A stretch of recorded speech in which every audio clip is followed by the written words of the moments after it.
cada jueves tenemos el honor y el privilegio de tener con nosotros a la doctora Cristina Balinotti, doctora en psicología, experta en familia. ¿Cómo está, doctora Cristina? Buenas tardes, bienvenida. Buenas tardes, qué placer nuevamente, nuestra cita de los jueves.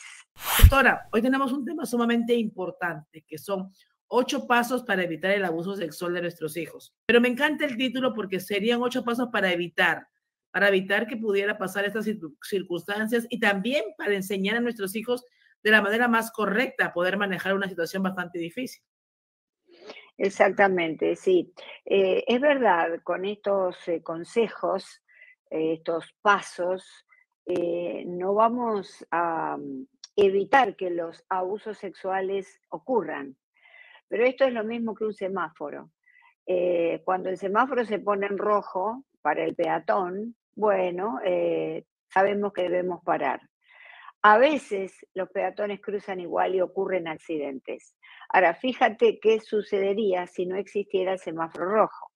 Es decir, existirían muchas muertes. De modo que esto es como prender las alarmas, como prender el semáforo rojo. Unas estadísticas previas. 1 de cada 6 varones es asaltado sexualmente durante su infancia o adolescencia. 1 de cada 4 niñas, en las mujeres se da mucho más. Solamente el 10% son ajenos a la familia, fíjate, son extraños. Quiere decir que el 90% de los casos de abuso suceden dentro del hogar. Atención.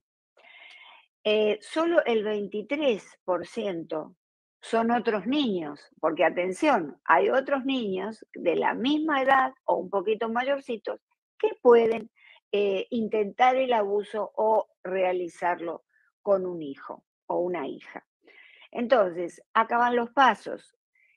Cuando el bebé nace, no tiene lenguaje, ¿verdad? No tiene mundo simbólico, pero ahí tiene que empezar la educación sexual, la educación para la no violación, para que no sucedan estas cosas. Y tú me dirás de qué manera, porque el niño no tiene lenguaje, no comprende.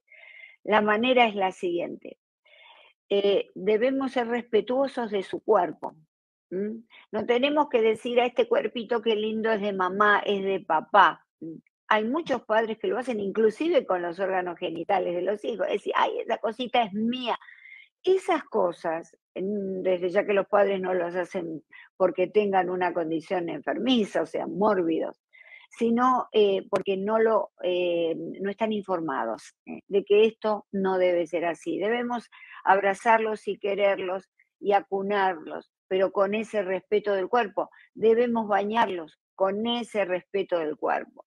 Y podemos iniciar algún tipo de diálogo cuando lo estamos bañando. Decir, bueno, ahora mamá te baña, pero luego tú te vas a poder bañar y vas a poder higienizarte. El cuerpo nadie te lo puede tocar, mamá, porque ahora eres chico. Tú dirás, esto parece una tontería, pero no, porque el niño escucha e internaliza todo eso. Segundo, cuando hay lenguaje, cuando ya comprende, apenas habla. Si hay niños que hablan a los 12 meses, ¿verdad?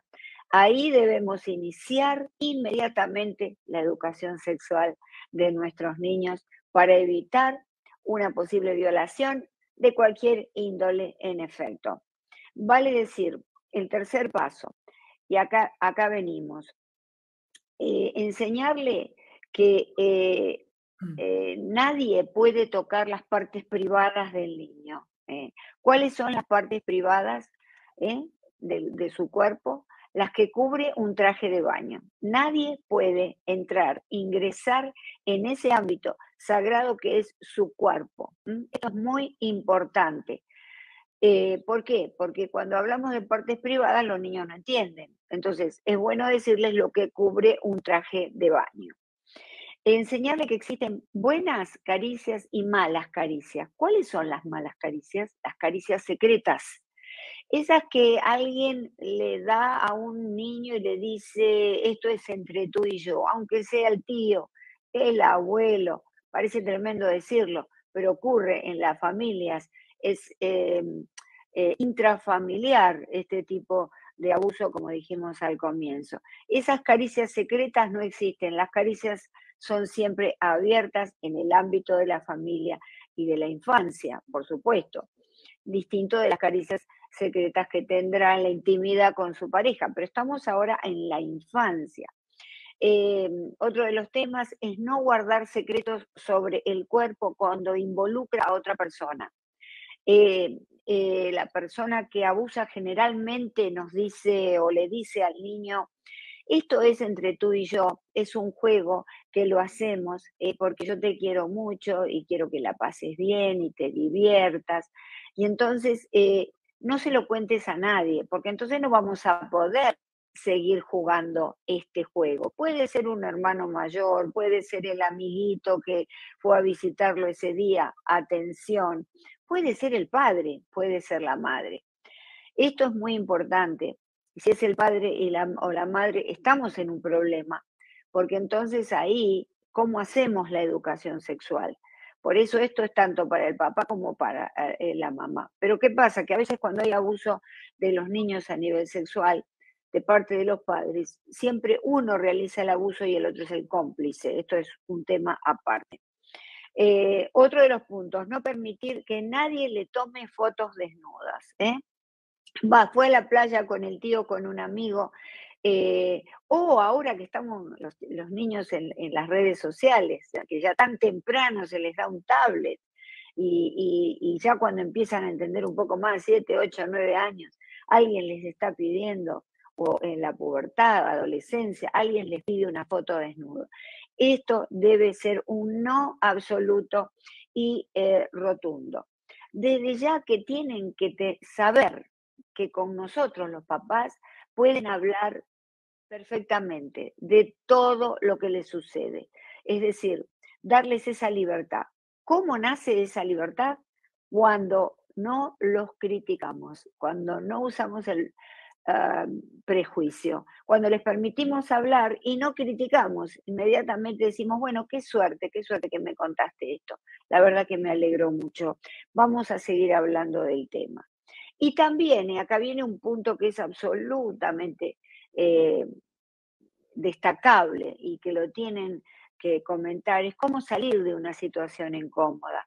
Si se encuentra jugando con un compañero un poquito mayor, un primito o alguien, ¿verdad? En la calle, alguien cuando salió del colegio y es un amigo de la familia, hay miles de situaciones en las que se presenta este abuso.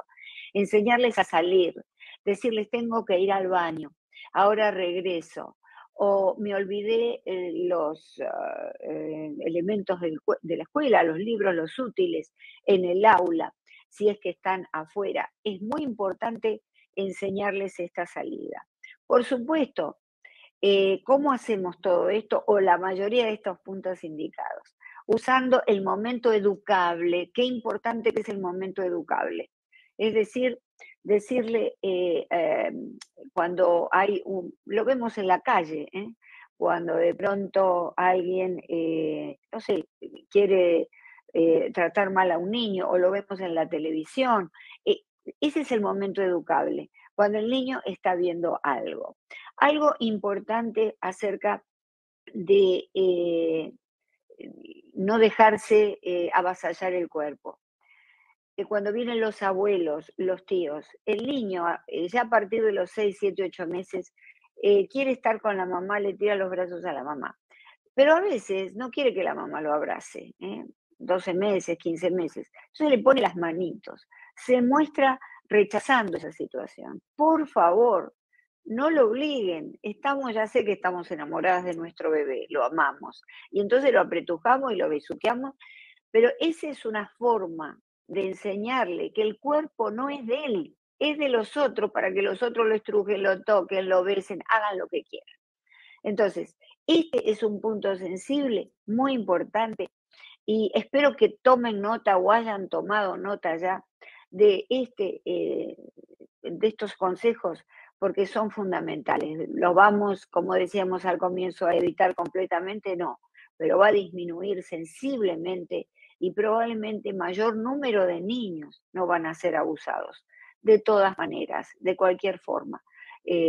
tocando los genitales, pidiéndole que le toque los genitales a la persona abusadora, diciéndole palabras, sobre todo el abuso en Internet, que ahora está a la orden del día, con mayores que se hacen pasar por niños. Prestemos atención. Ahora, usted está hablando y también tenemos muchos mensajes que están entrando aquí en este momento de personas, obviamente, que están interactuando con nosotros en el programa. Pero sobre todo también hay una pregunta que nos hicieron en el programa cuando vieron los comentarios que usted iba a hablar de este tema y nos dijeron, si ya está por algún momento, tenemos alguna sospecha de que hay algún tipo de abuso de nuestros familiares, ¿cómo podemos manejarlo? Para que nuestros hijos nos lo digan, ¿no? Alguien nos escribió internamente cuando pusimos los posts temprano y nos pusieron, si pasara algo de que hubiera un indicio y nuestros hijos no hablan, porque muchas de veces nuestros hijos no hablan porque son manipulados, ¿cómo podríamos manejarlo? Bueno, a veces los hijos no hablan, es cierto, hay personas que los manipulan y realmente los maltratan a los niños, no nos podemos dar cuenta. Pero generalmente, si nosotros de entrada hemos abierto el diálogo para que el niño nos cuente las cosas, si cuando vino del colegio le dijo, ay, mamá, bueno, perdí tal cosa, bueno, vos siempre el mismo. Si cuando empezamos a criticar por cualquier otra cosa, el niño se va a ir cerrando, a tal punto que no nos va a decir absolutamente nada.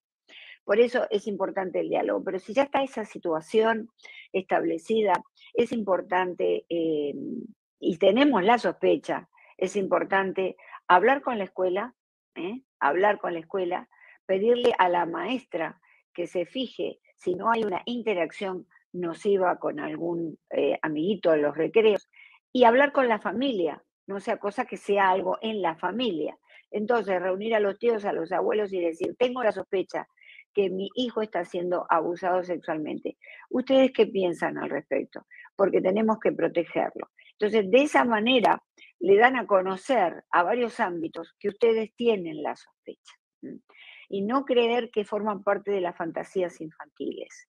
Las fantasías infantiles en este terreno generalmente no funcionan. ¿Y por qué hablo de fantasías infantiles? Porque a veces el niño lo dice, a veces el niño lo dice. Y entonces cuando lo dice no le creemos, porque dice, bueno, el abuelo o el tío o un compañero quieren jugar conmigo y me dicen tal cosa o me tocó, y entonces ahí está el problema. Nosotros decimos, no, eso no puede ser, está fantaseando. Lo que me pasó a mí, vamos a decir básicamente, yo estaba en una reunión con Nicole, me acuerdo, y entonces una reunión en un centro educativo. Nicole va a dejar algo a los lockers, ¿no? Vamos a decir a los lockers. Vamos a decir a 10 pasos. No es acá mucha gente porque había un evento. Entonces Nicole deja el locker y dice, mamá, y yo volteo y digo, ¿qué? Aquí, no, sí, aquí estamos bien. Yo la estaba mirando y todo. Cuando sale me dice, mamá, no sabes lo que pasó. Yo le digo, ¿qué pasó? No me lo dijo en el momento, pero lo dijo después. Había un señor que está guardando las cosas en los lockers y me agarró la mano. Y yo por eso dije, mamá, y él me soltó rápido. Eso no es un síntoma de un abuso, pero no hay ninguna persona mayor que no te conozca que te coja de la mano. No habría por qué. Claro. ¿Me entiendes? Exacto, por ejemplo, sí, exacto. Uno de los abusos más frecuentes, lo hemos visto en televisión, es de parte de algunas, no todos por supuesto, coaches del equipo de gimnasia, del equipo de hockey, del deporte que estén haciendo. De modo que también, atención a hablarle a nuestros niños en las locker rooms, es decir, ojo, que tenga la precaución de desvestirse en ámbito lo más privado posible. Eso es muy importante. Claro. Porque, claro, pueden ir al baño y cambiarse allí.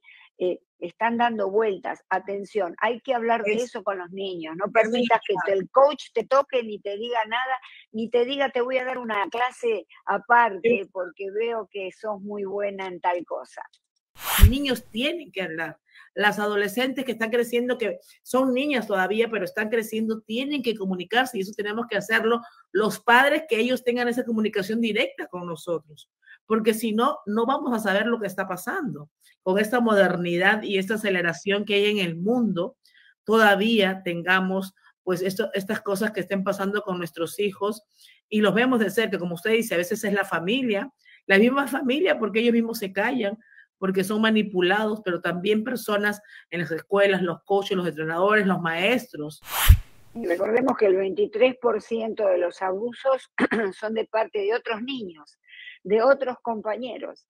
Es decir, que viene por todos lados porque esta sociedad se está derrumbando a nivel de las normas, de los valores, y se está derrumbando porque no lo sostenemos los adultos, es decir, no se establecen bien las normas, las reglas, los valores, los principios, ya no, está todo demasiado confundido y entonces confunden más a nuestros niños, que tú sabes que para desarrollarse, para educarse correctamente, uno tiene que tener un camino marcado y entonces la ruta es lo mismo que un auto. Uno toma un auto y para llegar de A a B tiene que ir por un camino. Estuve en otro evento con las niñas, porque estoy ahora interactuando mucho con las niñas de mi hija, con sus amigas en la escuela, porque tiene actividades diversas. Y yo siempre le tomo las fotos a ellas todas juntas, ¿no? Ah, sí, todo bien. Vi a una madre, le tomó la foto a su hija, una niña de 12 años, pero cuando le va a tomar el videíto, vamos a decir, ella le decía a la niña se puso así como a posar normal, pero ella le decía a la niña no, que se moviera, que se moviera como si estuviera como bailando. Comenzó a tomar de abajo para arriba. ¿Me entiendes? Sí. Las piernas y el traserito de la niña, y hasta que llegó arriba. Y yo me quedé como diciendo, pero a una niña de 12 años, o sea, me pareció... Sí, es así. Ese es otro tema importante para tratar, que es la sexualización de la infancia. Estamos evitando que nuestros niños sean niños, porque cada vez las niñas, en particular, tienen que usar ropa de adultas, las poleritas cortas, los taconcitos, y justamente moverse de determinada manera, como indican las redes sociales. Las madres son las primeras, porque les gustan los likes, porque quieren ver cuánta gente los sigue, que usan a los hijos. Eso es un abuso y entra dentro de la categoría de abuso sexual del hijo, porque entonces yo abuso de mi hija y la hago mover, erotizando sus movimientos, porque esto es lo que está pasando. Una chica de 12 años no puede tener movimientos eróticos y sin embargo cada vez lo vemos más, que está sucediendo. Entonces está usando la sexualidad incipiente, naciente de su hija, que es sagrada y debe ser conducida por los padres, para obtener likes. Muy lamentable, pero existe. Acá en Estados Unidos surgieron los primeros concursos de belleza infantil, en donde las niñas de 5 o 6 años eran vestidas con ropas adultas, como si fueran artistas de cine, con grandes make-ups, grandes maquillajes. Y entonces, claro, es el campo fértil para los pedófilos, para aquellos que quieren buscar niños, inclusive las fotografías, porque sabemos que las fotografías de nuestros niños tienen que ser contadas y privadas casi, porque en realidad eso los pedófilos, que hay redes secretas, las toman, ¿verdad? Y para venderlas. Vale decir que tenemos que tener mucho cuidado, pero es un tema interesante para tocar la sexualidad de la infancia. Tú sabes que Sigmund Freud decía que en su época, que la supervivencia de la civilización, de la especie humana, iba a depender de la manera en que el hombre en el futuro lograra controlar las dos tendencias básicas del hombre humano primitivo, cuando allá en la comienzo de la prehistoria surgió, la sexualidad y la agresividad. Y estamos viendo que la sexualidad está desbocada y también la agresividad. Es decir, que cabe la pregunta, hacia un futuro incierto de autodestrucción. Pareciera que sí. usted está diciendo desde que muy pequeño se puede prevenir enseñándoles a ellos. Pero ¿cómo hacemos cuando ya tenemos a niños que quizás de alguna manera los hemos educado, pero ya están en esta edad de 12, 13, 14 años, que todavía siguen siendo niños y ya son adolescentes también? Y también pueden tener algún tipo, obviamente, de estas situaciones con mayor razón en las escuelas o en los ámbitos, ¿no? Bueno, esto es como un edificio que se cae, se cayó un edificio, pero tenemos que preguntarnos cómo estaban las bases, qué es lo que pasaba en las fundaciones del edificio. Si sucede este tipo de situación a una hija, a un hijo, porque también son varones Claro. los perjudicados, eh, y no nos dice absolutamente nada, ahí no hay diálogo, ahí no hay diálogo. Y ojo, 11, 12, 13 años sabemos que se dice en psicología el padre debe caer. ¿Esto qué quiere decir? No es que uno lo va a golpear para que se caiga, sino que cae esa especie de idolatría de los hijos a los padres. Y la idolatría pasa a ser la idolatría de los amigos en la sociedad. Entonces puede ser que ahí haya algún tipo de resquemor en hablar, pero si hay una buena apertura al diálogo, esto es más difícil. Es decir, el niño va a poder o la niña va a poder acercarse y contarnos, salvo que se trate también de un trauma, de algo que eso ya sería motivo de otro tema. Dice, doctora, tengo niños que siempre los dejo con los primos y a veces me salen haciendo cosas que en realidad en mi casa no se hacen. Eso Bueno, pasa frecuentemente, ¿no? seguramente se refiere a ciertos juegos sexuales, ¿no? O que parecen de naturaleza sexual. Los niños necesitan explorar, sin duda, la sexualidad. En principio, el niño nace con sexualidad, esto vamos a sacar el tabú de que los niños son asexuales. Y de pronto a los 12, 13 años se le despiertan. Los niños tienen sexualidad, solo que no son conscientes de ella. Y no es la misma sexualidad que la nuestra, que no es Claro. lo mismo. Pero entonces nosotros a veces vemos que juegan, a que se tocan, o un niño pequeñito que trata de que una adulta, una niña, una mujer lo levante y le hace caritas. Es decir, todo eso no hay que incentivarlo. Y los juegos esos hay que hablar con nuestro hijo y decirle, hay ciertas cosas, mamá no te está criticando, pero hay ciertas cosas que todavía no son para tu edad. ¿Te sientes cómodo tú? ¿Por qué lo haces? Porque muchas veces son esos juegos que generalmente empiezan los adultos, que son perpetradores, los pedófilos, como con cosquillas, acariciarlos a los niños, ¿verdad? Y entonces todo eso debemos hablar con el niño y decirle no está bien, por más que sea placentero, ¿eh? Porque a lo mejor es una caricia que al niño le es placentera. De modo Claro. que, y hablar con los hermanos también, decir, bueno, mi hija, mis hijos, con tus hijos están haciendo esta clase de juegos. Ese camino del descubrimiento de la sexualidad humana, que no tenemos que criticarla, cancelarla, pero sí tenemos que reconducirla. No solamente de la misma edad, a veces con niños mayores. Y también se han visto casos increíbles de los cuales hay consecuencias. Por eso hay que hablar con nuestros hijos. No importa si es el hijo de tu hermano o tu hermano o tu papá, yo creo que hay que hablar muy claro ese tema, ¿no? Y hacerles entender a nuestros hijos que primero son ellos, ¿no? A veces no lo hablan porque por lo mismo dicen, es que es su papá, es mi abuelo o es su hermano, ¿no? Sí, Entonces, no, y aparte lo que hacen es también hacerles, convencerlos a los niños de que está bien, que es un juego entre el abuelito y el nieto, o entre el tío y el sobrino, o entre los primos. Es un juego, es nuestro secreto, no lo vamos a compartir. Atención, esto tenemos que decir esta frase, que si alguien te dice que quiere jugar contigo, que te hace sentir incómodo, o te hace sentir a lo mejor cómoda la caricia, pero te está diciendo que es un secreto, que no hay que hablarlo con nadie, eso está mal, tienes que venir y hablarlo directamente conmigo. Que nos están escribiendo nos dicen, yo tengo mi pareja por más de 10 años, prácticamente ha sido el padre de mi hijo, pero mi hijo se siente incómodo con él. Claro.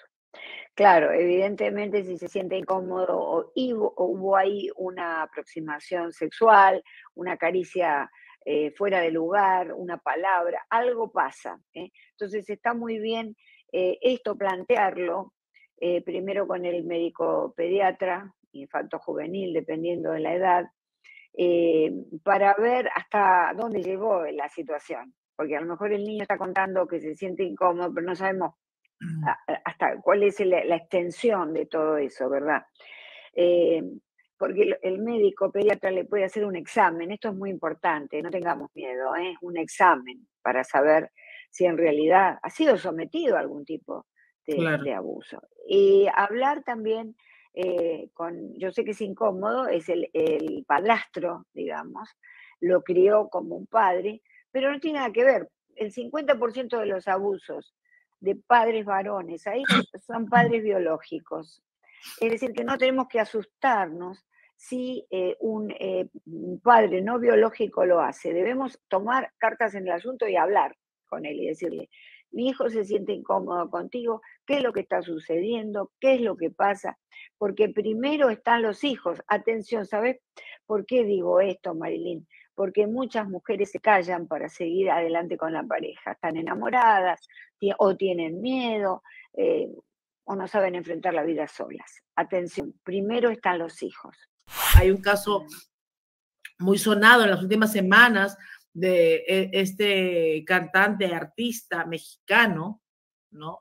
Un hombre sumamente guapo. ¿Qué vas a imaginar que va a someter a su hija Sí, desde los 5 años hasta los 14 años? sí, ¿Qué sí. pasa ahí, doctora? ¿Qué es lo que pasa ahí en realidad? ¿Cómo la madre también no se da cuenta? Muchas veces las madres se dan cuenta, pero hacen una negación. Ven algo raro, pero lo niegan, porque es muy incómodo enfrentarse a esa realidad, es muy incómodo enfrentar las consecuencias de un divorcio, de una pelea, de llevar a la niña al psicólogo, hacer una terapia. Es muy incómoda la situación, pero debemos enfrentarla, sin duda. Y somos las madres, en el caso que sea el varón el que abusa, porque atención, hay madres que abusan también a los hijos varones y a las hijas. Sí, también lo hay. Hubo un caso muy mentado en Argentina que se hizo famoso a través del cine, de unos hermanos de una familia muy rica, que la madre abusaba al pequeño, al menor desde chico hasta que tenía 18 años, lo obligaba a meterse en la cama con ella. Vale decir que existe también. Entonces, claro que la mayoría son de los padres a las niñas, ¿verdad? Pero hay mujeres. Entonces, en el caso de la mujer, es el varón, el padre, el que tiene que tomar las riendas del asunto y viceversa. La mujer tiene que entender que está hiriendo profundamente a esa niña de por vida, si permite que continúe la relación matrimonial con ese hombre, de por vida. Porque ¿cuál es la otra opción? Mandarla a vivir a lo mejor a otro lado. Opción que no es absurda. De modo que lo que hay que hacer es, inmediatamente después del divorcio, de la separación, de lo que fuera, hacer sin duda una terapia conjunta. Estos individuos son individuos que tienen trastornos, ¿verdad? Tienen desviaciones de la sexualidad, que ahora en estos tiempos hablan de esas desviaciones de la sexualidad como una manera de expresión de la sexualidad. No es una manera de expresión de la sexualidad tener relaciones o pretender acercamientos sexuales con niños. Doctora, y ahora a esto, vamos a estas preguntas que también siempre pasan, generalmente son muy frecuentes, cuando nos dicen, ¿los padres pueden bañar a las niñas? Es conveniente que las niñas sean bañadas por la mamá, sí. ¿No? Por supuesto que si el papá quiere bañarlas, con todo respeto que lo haga, de su cuerpo, sin ir más allá de lo que tiene que hacer para higienizarla, ¿verdad?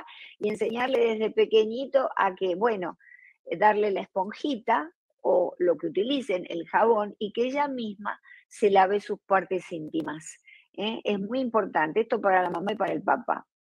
Lo mismo para los varoncitos, ya tienen 4, 5, 6 años, es conveniente que el papá los higienice, ¿eh? Y si la mamá lo hace, tiene que también ser muy prudente y enseñarle cómo higienizar sus genitales, ¿verdad? Claro que sí. Es importante educar esa parte nosotros a nuestros hijos. Nosotros creemos, discúlpame, nosotros creemos que el hijo es una extensión de nuestro cuerpo, que nos pertenece. Entonces creemos que todo el cuerpito ese nos pertenece. Y no es así. Nuestros hijos, no voy a entrar en el cliché de decir que son de la vida. Nuestros hijos son de ellos mismos, de sus proyectos. Son personas independientes. Nosotros somos nada más que un medio para traerlo al mundo. ¿Qué opina de estos padres que se bañan con los niños? Yo no estoy de acuerdo con eso y es una corriente de conducta que ocurre bastante habitualmente. Particularmente el papá se mete en la ducha con la hija, por ejemplo, con la nena de 4, 5, 6 años.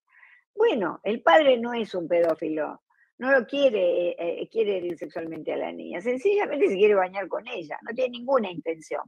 Igual no está, digamos, adecuado a la circunstancia del crecimiento del niño. El niño debe integrarse en una bañerita solo, a lo sumo la madre desde afuera que lo está higienizando o el padre desde afuera. De ninguna manera. Esto forma parte de una corriente demasiado libertaria, ¿verdad?, de crianza de los hijos, en donde pareciera que todos somos iguales. Y acá es donde surgen los problemas, ¿verdad? ¿Hasta qué edad los niños deberían? El niño cuando nace tiene que estar en su cunita. A veces uno se lo lleva a la cama porque o tiene fiebre o hay que darle, digamos, la mamadera o los cambios. Son circunstancias especiales y uno se los lleva a la cama. Desde pequeño tiene que dormir en su cunita. Es decir, y luego en su dormitorio. Al principio, en la cunita cerca, o si el dormitorio está al lado, dejar la puerta abierta. Ahora hay también unos micrófonos, ¿verdad? Que nos alertan cuando el niño llora, si es que la habitación está un poco lejos. Pero yo creo de todas maneras que al principio, cuando son bebecitos, sabemos que hay lo que se llama un embarazo eh, posparto, hay un embarazo posparto. El niño ya nació, pero necesita todavía de ese embarazo con mamá a nivel psicológico. Entonces, podemos durante el primer mes estar más cerca de ese niño y estar durmiendo con ellos quizá, pero luego no, luego tiene que dormir. He conocido un caso de una madre con graves problemas, por supuesto no podía concretar una pareja, que dormía con su niño. El niño tenía 14 años, era más alto que ella, tenía un desarrollo ya, digamos, sexual, y decía ella que en realidad lo hacía porque pobrecito tiene miedo de dormir solo. Estamos incentivando aquí el lado negativo de la situación. Porque un chico de 14 años tiene que dormir en su cuarto, ¿verdad? Con las precauciones que si son mucho más chiquititos, con las precauciones que les comenté. De modo que no duerman con los hijos, por favor. Es distinto, vamos a ver, un día tuvo una pesadilla, ay mamá, bueno, bárbaro, sí, venite. En excepciones, en casos excepcionales sí, pero no que sea la norma en el hogar.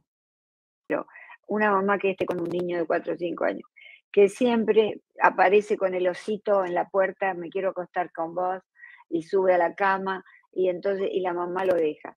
Tenemos que hacer un ejercicio que para nosotros es extenuante porque trabajamos todo el día. Entonces queremos seguir durmiendo, y entonces decimos, bueno, que se quede en la cama con nosotros. Es levantarse, llevarlo a la cama y decirle, no, tienes que dormir en tu cama.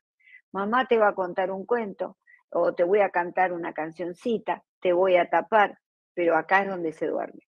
Si nosotros tenemos la constancia de hacer esto, porque el niño va a volver, va a querer volver a la cama, 3, 4 veces ya lo va a entender perfectamente. Distinto es el caso a veces de niños que tienen terrores nocturnos, todo eso es un capítulo aparte. De todas maneras tienen que reconocer, por ejemplo, en la intimidad con tu marido tienes que cerrar la puerta. Ah, no, la de nosotros. Claro, nosotros, pero la de ellos no. La de ellos no. Claro, pero que ellos ya sepan, porque son grandes y se dan cuenta. Pero también se dan cuenta del respeto que tienen que tener, así como tú los respetas a ellos. Yo creo que es tema de educación y saber enseñar a nuestros hijos desde muy pequeños. Sí, todo. Totalmente. Enseñarle lo que es la privacidad. Hoy en día se confunde, esto sería otro tema, la privacidad con la intimidad. Entonces, la privacidad es que el niño se baña solito, cierra su puerta del baño sin llave, por supuesto, por cualquier emergencia. Y esa es la privacidad, que se viste y se desviste solo. Y acá lo podemos enseñar cuando los chicos chiquitos andan desnudos, que a veces se sacan la ropita y empiezan a correr por el living. No, eso no se debe hacer, no está bien. Mejor, si quieres correr, te pones una ropita cualquiera. Y entonces ahí lo vamos como reconduciendo a la noción de privacidad. La intimidad es algo que después va ganando en la adultez. Pero para cerrar este tema, porque estamos hablando de evitar el abuso sexual, para cerrar este tema, ¿qué opina de los padres? Estamos hablando de los padres que tienen, vamos, una connotación que a veces hay hermanos, primos, tíos en casa, ¿no? Hablemos de los padres ahora. ¿Qué opina de los padres que también, muchos de ellos están por toda la casa sin ropa? Sí. Bueno, los niños... Los padres están como sin ropa y uno dice... Yo he escuchado y me he quedado porque... Bueno, yo conozco una familia que en efecto lo hacen. Son culturas, ¿verdad? Culturas un poco más primitivas o, quiero encontrar la palabra exacta, que no están adaptadas a la civilización. En la civilización debemos usar ropa. Ahora, si nos vamos a la selva, podemos vivir desnudos si queremos, como los animales. Pero entonces... el niño aprende por educación vicaria, por lo que ven los padres. El niño que ve a los padres desnudos, los padres, van a pasar dos cosas. Va a dar hijos, o bien que se desnuden en cualquier lado, que vayan a la playa y saquen lo que se tienen que sacar, o hijos que sean todo lo contrario. Vale decir, hijos que están siempre exageradamente tapados. Eso se llama formación reactiva. Es decir, que atención con las conductas extremas en la familia. Entonces, en esta familia específica que conozco, todos andan desnudos. Los niños de chitos andaban desnudos. Es decir, de modo que esto tiene una connotación sexual. No estamos hablando de esto, aunque puede prestarse de pronto por algún tipo de abuso sexual de un vecino que los está viendo correr por el parque, o de un tío, o de la propia familia, ¿verdad? O si van a la escuela, y bueno, y se sacan la ropa por el momento. ¿Por qué? Porque tengo calor. Y si tengo calor, no solo me saco la remera, sino el pantaloncito también. Entonces, atención con eso. Estamos los padres sin querer sosteniendo nuestra cultura casi tribal, favoreciendo que quizá nuestros niños sean abusados sexualmente. Un tema bastante extenso, bastante largo, pero me gustaría tocar el tema de lo que está pasando con los padres, lo que hablamos al inicio, de cómo los padres de alguna manera están fomentando que los niños no sean niños, sino que comiencen a sexualizar de alguna manera su cuerpo, y niñas de 12 años insinuándose, de 11, de 9 años, insinuándose de muchas maneras. No solo con el cuerpo, con la cara, con las miradas. Es muy triste lo que está pasando. Vamos a hablar en el próximo programa de la sexualización de la infancia en la posmodernidad.